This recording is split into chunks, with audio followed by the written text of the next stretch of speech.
இன்னைக்கு நம்ம சேனல்ல இப்ப ரீசெண்டா ரிலீஸ் ஆன 3 பிஹெச்கே படத்தோட ரிவ்யூ தான் பார்க்க போறோம். இந்த படத்தை ஸ்ரீ கணேஷ் இயக்கியிருக்காரு. இந்த படத்துல சரத்குமார், சித்தார்த், தேவயானி, மீதா ரகுநாத் லீடிங் ரோல்ல நடிச்சிருக்காங்க.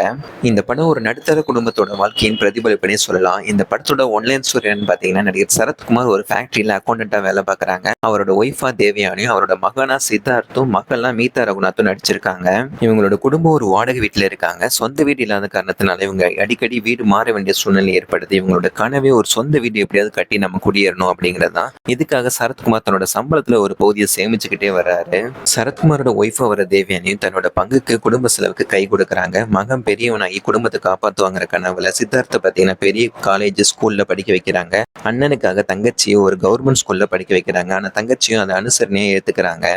குடும்பத்துல இருக்கிற 4 பேரும் ஒருத்தவங்களுக்கு ஒருத்தவங்க விட்டு கொடுத்து அனுசரணையா வாழ்கிறாங்க. இவங்களோட கனவான சொந்த வீடு வாங்குறது நிறைவேறிச்சா இல்லையாங்கிறதா இந்த படத்தோட மீதி கதையா இருக்கும். ஒரு நடுத்தர குடும்பத்துக்கு சொந்த வீடு வாங்குறதுங்கிறது பெரிய கனவுங்கிறதுனால இந்த கதை எல்லாரோடையும் கனெக்ட் ஆகிற மாதிரியா இந்த கதைக்கெல்லாம் அமைச்சிருக்காரு இயக்குனர் ஸ்ரீ கணேஷ். இந்த படத்துல வீடு வாங்குற கனவு மட்டும் சொல்லாம அதுக்காக ஒவ்வொருத்தரும் எவ்வளவு போராடுறாங்க அப்படிங்கறத உணர்வுபூர்வமா சொல்லியிருக்காங்க.